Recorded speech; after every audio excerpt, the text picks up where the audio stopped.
चौधरी और आप देख रहे हैं बीएम न्यूज इंडिया। हम बात करने वाले हैं छत्तीसगढ़ बहुजन समाज पार्टी जिला इकाई एमसीबी में माड़ी सराय में बुधवार को जो बहुजन समाज पार्टी माता सावित्रीबाई फुले जी के जयंती के अवसर पर कार्यकर्ता सम्मेलन रखी थी, जिसमें मुख्य अतिथि माननीय बृजमोहन सिंह गौड़ जी, जिला प्रभारी सूरजपुर, विशिष्ट अतिथि माननीय मोहम्मद रजा खान जी, जिला प्रभारी बलरामपुर, माननीय हीरालाल कुर्रे जी, जिला प्रभारी कोरिया, माननीय सुरेंद्र लाल चौधरी जी, जिला प्रभारी कोरिया, माननीय शिव नारायण कुर्रे जी, जिला प्रभारी एमसीबी, माननीय राजू गोयनकर जी, जिला अध्यक्ष एमसीबी। इसके साथ साथ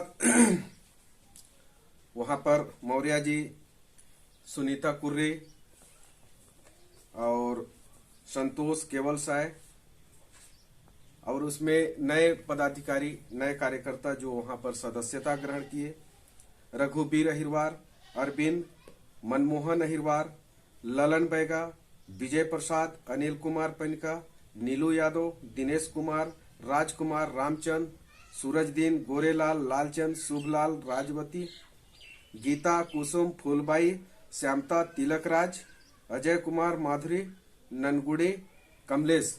साथियों, ये सभी वहां पर सदस्यता ग्रहण किए और इस कार्यक्रम का आयोजक द्वारका प्रसाद जी, विजय अहिरवार जी और उनके तमाम साथी बहुत अच्छे से कार्यक्रम को तैयारी बनाए और बहुजन समाज पार्टी इस बार पूरे छत्तीसगढ़ के हर कोने कोने में मजबूती से चुनाव लड़ने जा रही है। ये हमें मुख्य अतिथि बृजमोहन सिंह के द्वारा जानकारी मिली और जिला अध्यक्ष का कहना था कि एमसीबी जिला में भी इस बार बहुजन समाज पार्टी अपने पूरी ताकत के साथ लड़ेगी और बहुजन समाज पार्टी हर जगह अपना वर्चस्व को बढ़ाते हुए नजर आती हुई।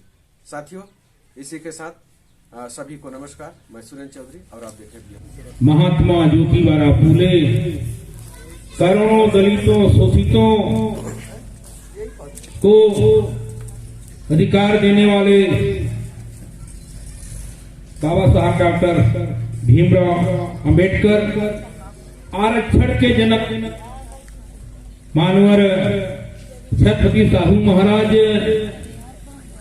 और बहुजन समाज पार्टी के संस्थापक मानवर कांसीराम, भारत के मानवतावादी सभी संतों गुरुओं को नमन करते हुए क्रांतिकारी बिरसा मुंडा, छत्तीसगढ़ के शहीद क्रांतिकारी वीर नारायण सिंह जी को नमन करते हुए बहुजन समाज पार्टी के आज के राष्ट्रीय अध्यक्ष बहन मायावती जी को नमन करता हूं। हमारे बीच हमारे साथी और यहाँ के प्रभारी मानवर हीरालाल कुर्रे जी और कोरिया जिला के अध्यक्ष राजू गोयनकर जी, हमारे और एमसीबी मरेनगढ़ चिमेरी भरतपुर के जो इधर हमारे कार्यकर्ता हैं, राजा खान जी हमारे बलरामपुर जिला के भी प्रभारी हैं और सभी आप सभी मंच में है सभी लोगों को मेरा जय भीम, जय भारत, जय जोहार। आप सभी माताएं बहनें सभी को जय भीम, जय भारत, जय जोहार।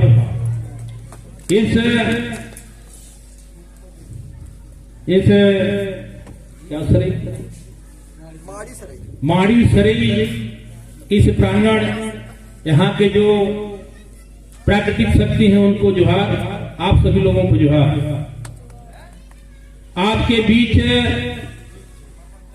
में मुझे इधर आने का पहला अवसर मिला है।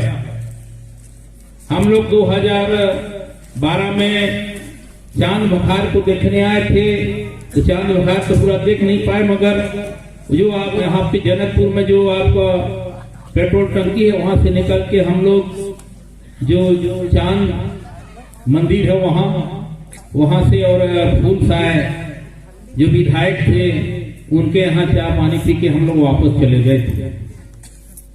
पार्टी के हम लोग साथी कार्यकर्ता हैं और समाज को आदिवासी अनुसूचित जाति, पिछड़े वर्ग, मुसलमान, सिख, ईसाई सभी लोगों को जगाने में हम लोग अपना समय आज तक लगाए हैं। मैं जहां का हूं, एक कहावत है, हिंदुस्तान पाकिस्तान बीच में भैया थान। जो भैया थान का जो राजा आया था ना यहाँ, वही के लोग यहाँ आके राज कर रहे थे आपके बीच में। आप लोगों को जानकारी होगा, मैं वहीं का रहने वाला हूं। वहां सामंत शाहियों की इतना अत्याचार हुआ करते हैं, मगर आज अत्याचार समाप्त हो गया है। मेरे को भी 50 डंडा पड़े होंगे, मगर मैं आज उनको जिंदा गाड़ दिया हूं। आपको मालूम है कि वही का जो राजा था यहाँ आया था, अपने क्रियाक्रम के चलते यहाँ से सत्यानाश वहीं जाके हुआ है ना। यहाँ के लोग जानते हैं कि नहीं जानते हैं? नहीं, अभी 20-25 साल की बात है, नहीं जानते हैं? ये जो राजा भैया बहादुर नहीं यही है ना। चांद बखार कहाँ है? जो भी हो, आप लोग के यहाँ लोकल किस्सा बता रहा हूँ।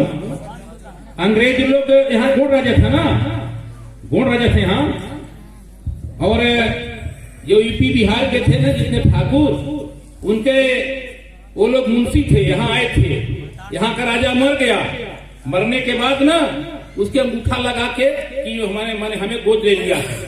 भैया थान के लोग ये काम किए थे, कोई नहीं जानेंगे, मगर मैं कैसे जानता हूं? मेरा बाप भैया बहादुर का सिपाही था, 1 नंबर का, तो मैं सब जानता हूं और बहुत क्रियाकलाप उनका जानता हूं। आज वहां भी उनका सत्यानाश हो गया। मेरी माँ भैया थान की थी और मेरे पिताजी सिपाही थे। करीब 10 किलोमीटर मेरा घर भैया थान से दूरी है। तो ये जो साउथ बेंगलोर जो आया था 1918 में, तो 1918 में हमारे यहाँ हमारे लोग उधर गोंड राजा हुआ करते थे, मगर पूरे यूपी बिहार के सामंत लोग आके यहाँ जमींदार बन गए। कोई यहाँ के लोग पढ़े लिखे नहीं थे, पटवारी बन गए, इंस्पेक्टर बन गए, गुरुजी बन गए। और जितने सब वहां से आए सब यहाँ उनका हजारों एकड़ जमीन हो गया होगा, 100-200 एकड़ जमीन। बच्चा पैदा वहां नहीं हुआ है, मगर अपने नाम से जमीन यहाँ लिखवा लिया है। हर जगह यही काम किए हैं वो लोग। तो जो आज हम अपना जो कार्यक्रम यहाँ पे रखे हैं, ये जो महान पुरुष हैं, हमारे साथी बताए कि कोई भी काम करते हो, घर में पूजा पाठ करते हो, तो अपने पुरखा को याद करते हो। तो जो सावित्री बाई है, जिनका 1831 3 जनवरी को पैदा हुए, उधर महात्मा ज्योतिबा हैं, वो 1827 में पैदा हुए थे। और उस समय छोटे बच्चे में ही शादी कर दिया जाता था। माता सावित्री 9 साल की थी और 13 साल के महात्मा ज्योतिबा राव थे। इनको पढ़ने लिखने कैसे इनको अधिकार मिला? उधर जो महाराष्ट्र है, पुणे साइड, अभी आप यहाँ बैठे हो ना, तो पूरे मोगरा लगाए होते, फूल, हाथ में फूल, मोगरा, यहाँ गला में, हर जगह फूले फूल। तो फूल का उधर कारोबार होता है। तो जो अंग्रेज थे वो लोग भी फूल खरीदा करते थे शाम को। तो महात्मा ज्योतिबा राव फुले 7 बजे अपने फूल माला के दुकान में बैठे हुए थे, माला बेच रहे थे। एक कर्नल अंग्रेज आए और उन्होंने उनसे फूल लिया और पैसा दिया। पैसा का जो बच रहा था उन्होंने वापस कर दिया। तो अंग्रेज बोले तुम पढ़े लिखे हो? कहे नहीं पढ़ा लिखा हो। तो तुम कैसे जानते हो हिसाब किताब? तो उन्होंने बोला मैं घर में पढ़ लेता हूँ। तो बोले तेरे को पढ़ना है? तो हाँ मेरे को पढ़ना है। तो बोले मेरा नाम ले देना और जो मिशन स्कूल है जहाँ अंग्रेज के बच्चे पढ़ते हैं वहां जाके लिखवा लेना। तो महात्मा ज्योतिबा राव फूले शाम को जाके घर में अपने पिताजी को बताया गोविंद राव फूले। फूले का मतलब होता है उधर माने फूले बोलते हैं, कहीं माली बोलते हैं, कहीं मरार बोलते हैं, कहीं काटी बोलते हैं, कुशवाहा बोलते हैं, इधर कोयरा बोलते हैं, हम ना कोयरी बोलते हैं। वही है, एक ही है ये लोग, कहीं सैनी बोलते हैं। तो गोविंद राव जी को बताए कि मेरे को स्कूल में नाम लिखाने के लिए मैंने लिखवा दीजिए फलाना अंग्रेज बोले हैं। क्योंकि वहाँ किसी को नाम यहाँ के जो मूल निवासी है ST SC OBC, अब हुआ है ST SC OBC, ये बाबा साहब ने हमको माने जो यहाँ के मूल निवासी हैं 6747 जाति में है, मगर उनको सब उन्होंने वो कर दिए, एडमिशन कर दिया है, किस माने जगह ला के रख दिया है। तो गोविंद राव स्कूल में बच्चे अपने फूले जी को लेके गए, एडमिशन नहीं हुआ। तो फिर अब माने कर्नल को बोले, कर्नल ने नाम लिखवाया। अब वहाँ पढ़े लिखे वो, पढ़ने लिखने के बाद एक बार उनका एक पंडित दोस्त था, उस पंडित का शादी में उनके बारात में उन्होंने गए। महात्मा ज्योतिबा राव को बारात में जाना ब्राह्मणों को बहुत खराब लगा और पूछे ये जो अच्छा कपड़ा पहन के जो आया है ये कौन है? ये बोले गोविंद राम का लड़का है और ये फूले है। तो बोला इसका हिम्मत कैसे हो गया कि यहाँ आ गया हमारे बारात में हमारी बराबरी करने के लिए? उसको इतना मार मारे कि तुम एक अछूत शूद्र होकर तुम हमारी बराबरी कर रहा है। महात्मा ज्योतिबा राव बेहोश हो गए और बारात चली गई। बारात जाने के बाद जब उनको होश आया तो उन्होंने माने उठा रोते हुए। तो वहां 2 महिलाएं पानी भर रहे थे बगल कुआं में, और उसको देख के हंस रहे थे कि ब्राह्मणों का बराबरी करने चले आया है बारात में। जबकि उन महिलाओं के ये गले में मटकी और पीछे झाड़ू लटका हुआ था। शूद्र ही महिलाएं थे, वो अपने शूद्र समाज को देख के हंस रहे थे। तो उनको बड़ा दुख लगा। अरे मेरी दुर्दशा जो है मगर मेरे से भी अधिक दुर्दशा तुम्हारी है, तुम लोग मेरे को क्यों देख के हंस रहे हो? और उन्होंने रोते हुए घर आया और अपने पिता गोविंद राव को बात बताया कि मेरे को बहुत मार मारे। जबकि गोविंद राव जी बोले बेटा ब्राह्मणों की शादी में तुम मत जाओ। बोले नहीं, मेरा दोस्त है, मेरे साथ पढ़ता है, मुझे न्योता दिया है, निमंत्रण दिया है। तब उसी दिन से उनको बड़ा ये हुआ कि मैं इस व्यवस्था को खत्म करके रहूंगा। तब महात्मा ज्योतिबा राव ने अपने पत्नी को पढ़ाया, पत्नी को पढ़ाए और उस्मान शेख और फातिमा बेगम उनके घर में स्कूल खोला गया। अभी हमारे साथी बताए कि जब स्कूल जाते थे तो झोला में एक साड़ी रख लेते थे। शुरू में तो उन्हें पढ़ाने गई, पहला दिन दूसरा दिन तो उनको गोबर से कीचड़ से उनका कपड़ा गंदा कर दिए। जाके अपने उन्होंने पढ़ाया, स्कूल में जाके पढ़ाई किया बच्ची लोगों को। फिर वापस आया, दूसरे दिन जब फिर गया तो झोला में कपड़ा मैंने रख लिया, साफ कपड़ा, और जो कपड़ा पहनी थी मैंने अगले दिन उस कपड़ा को रोज पहन के जाती थी। ऐसे करके महिलाओं को पढ़ने का अधिकार मिला है 1848 में। तो जो आप दिख रहे हो ना कपड़े लगते पहने हुए अच्छे, उन्हीं की देन है। आप ये मत कहना कि हमें सरस्वती मैया ने हम पढ़ने लिखने दिलाने दी है। सरस्वती मैया कहीं भी किसी भी 100 विश्वविद्यालय नहीं खोली है, न कहीं PhD है, न कुछ नहीं है। मगर हमारे जो बच्चियां पढ़ने जाते हैं स्कूल में लेके वो लुआठी, मैंने घर में आएंगे तो लुआठी दिखाएंगे। अगरबत्ती लुआठी ना है कि विद्या ना देवे तो धकेल दो, ये काम मत करना। तो आज जो हमको हक अधिकार मिला है इन महापुरुषों की से मिला है। बाबा साहब डॉक्टर अम्बेडकर का भी जीवनी इन्होंने बता दिए। माने 4 बच्चे मर गए, उन्होंने हमारे लिए क्या नहीं किया, भूखे प्यासे मर के। आजकल यूट्यूब में आता, हमारे लोग पहले बताते थे मगर आजकल यूट्यूब में भी आ रहा है। जब बाबा साहब डॉक्टर अम्बेडकर बैरिस्टर बन के आए और जाके पुणे आपका बॉम्बे कोर्ट में जाके बैठ गए, उनको जगह नहीं मिला कहीं पे, तो पेड़ के नीचे जाके बैठे रहे। उसी समय एक घटना घटी, एक सेठ का लड़का मर्डर केस में फंस गया, उसको फांसी का सजा हो गया। और जितने भी वकील हैं बॉम्बे में, सेठ सेठाई जाके घोड़े किए, पैसा दिए, मगर कोई किसी ने उस केस को नहीं लिया। बोले हम लोग नहीं बचा सकते हैं। बचाएगा तो महरवा, बचाएगा तो महरवा वकील वही बचाएगा। सब जगह के किसी ने उनका फाइल नहीं मैंने लिया। वो जाके घोड़े गिर गया। फिर सेठ सेठाई और फाइल को देखा तो बोला ये फाइल कोई नहीं लिया, कहे कोई नहीं लिया। फाइल को देखे, बोले जाओ तुम्हारा केस में लड़ दूंगा। बाबा साहब उसके केस को लड़े। जब अदालत में जैसे ही उनका नाम पुकारा गया, सेठ के लड़के का, सब उपस्थित हुए और सब वकील, जितने वकील थे सब जाके बैठ गए, खड़ा हो गए।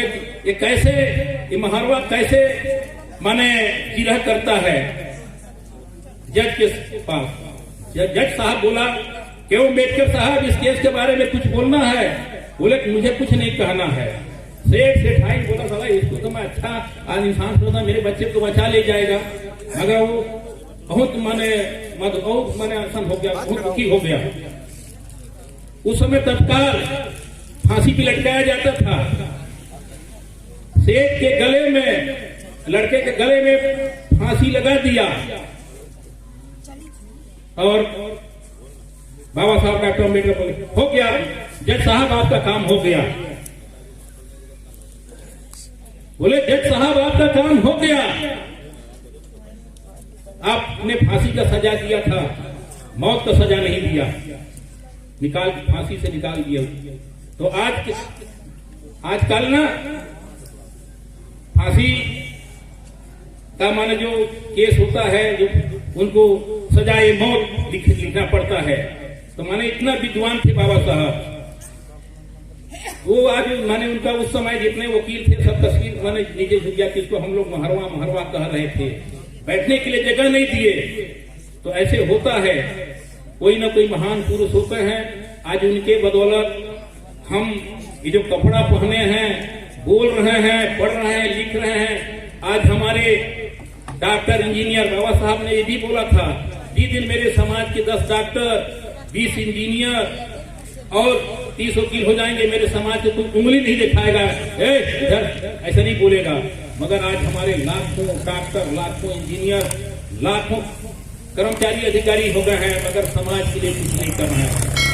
आज जो हम लोग हैं, ये काशीनाथ का संघर्ष, बाबा साहब के त्याग के चलते हम लोग आपके बीच में आते हैं, आपको जगाने के लिए आते हैं, वोट और बेटी की बात करने आते हैं। आप जिस तरह से अपने बेटी को अच्छा लायक दामाद खोज के ढूंढ के देते हो, वही वोट और बेटी एक है। अपनी वोट को अच्छे लोग माने लोगों को दो, जो अच्छा प्रत्याशी है उसको दो, आपका भला कर सके। आपको मालूम है कि इस भारत में मात्र 2 ही पार्टी, कांग्रेस और बीजेपी। 2 ही पार्टी, कांग्रेस बीजेपी। हम लोग जानते हैं, हमारे बाप दादा जानते हैं, जब से चुनाव हो रहा है कांग्रेस बीजेपी। आया राम गया राम, गया राम आया राम। अब एक ही घर, एक ही परिवार। अभी 4-5 पार्टियां हैं, पूरे मुखिया ही के लोग हैं, चाहे कांग्रेस हो, बीजेपी हो, कम्युनिस्ट हो, दो कम्युनिस्ट हैं, तृणमूल कांग्रेस है, सबके मुख्य ब्राह्मणे हैं। हम लोग सोचते हैं वो भला करेगा, इस बार इसको दे दें, भला करने वाले कोई नहीं है। आज ये जो काशीराम की देन है, काशीराम के चलते ईवीएम मशीन आया है। ईवीएम मशीन में कितना घोटाला हो रहा है नहीं जानते हैं। आप दोगे किसको, वोट चला जाएगा किसको, मशीन भी बदल देते हैं। पहले बूथ कैप्चरिंग होता था, पेटी उठा के ले जाते थे, दूसरा बदल देते थे। आज वही हो रहा है, कोई परिवर्तन नहीं हुआ है। बस हमारी सोच में है कि भाई चलो ईवीएम मशीन है, ईवीएम मशीन कोई भगवान नहीं है। जहां ईवीएम चालू हुआ आज भी ईवीएम वहां लागू नहीं है। तो अभी बहुत से आपको कहना है, इसलिए आपको समझना है। और आप लोग ये जो थोड़ा एक बाबा साहब के ही बातें हैं, आज आप जहां पे खड़े हैं उसके लिए बाबा साहब लड़े हैं। आज आपके पास जो दौलत है वो बाबा साहब के बदौलत है। आपके पॉकेट में जो पेन है वो बाबा साहब की देन है। आपके पास आज जो कार है वो बाबा साहब का उपकार है। आपके जीवन में जो शांति है वो बाबा साहब की क्रांति है। आपके तन में जो चमचमाता सट है वो बाबा साहब का किया हुआ कष्ट है। फिर भी आप उनके प्रति मौन हैं, तो दिल पे हाथ रखकर बताइए आपके तरक्की के पीछे कौन है। जो भी है बाबा साहब की देन है। आप 33 करोड़ देवता 56 करोड़ भवानी के चक्कर में कहीं मत जाना।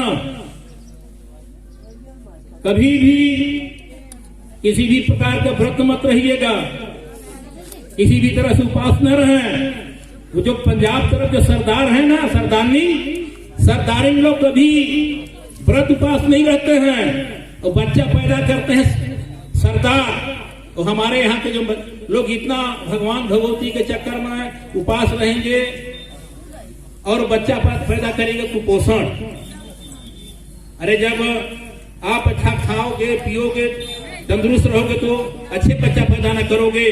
अभी तो हमारे बहुत से बातें हम नहीं बता सकते हैं कि क्योंकि समय का भाव है। हमारे यहाँ के महिलाओं को स्तन ढकने का अधिकार नहीं था। टीपू सुल्तान ने आपको स्तन ढकने का अधिकार दिया। हमारे बहुत से अधिकार छीना गया था, जिसे हमारे 500 महार लोग 28,000 पेशवा ब्राह्मणों को कत्लेआम किया। तब आज हम इस हालत में हैं। 1 जनवरी 1818 की बात बता रहा हूं। आजकल यूट्यूब में भी आ रहा है, जो पढ़े लिखे लोग हैं वो यूट्यूब में खोल के देख लीजिएगा। जो देन है आज अंग्रेजों की देन है। आज हम लोग अंग्रेजों को पानी पी पी कर जाते हैं। जो हमारे साथ अन्याय अत्याचार जो शोषण हुआ, मानसिक गुलामी, आर्थिक गुलामी, शारीरिक गुलामी, ये सब मनुवादियों की देन है। मनुवादियों के चक्कर में मत जाना। तो बहुत से बात है, हमें दूर भी जाना है। आज एक मेरा कार्यक्रम कल था, यहाँ का कार्यक्रम, मगर मैं व्हाट्सएप में देखा कल आने का था, तो व्हाट्सएप में देखा कि भाई ये तो 4 तारीख को है। आज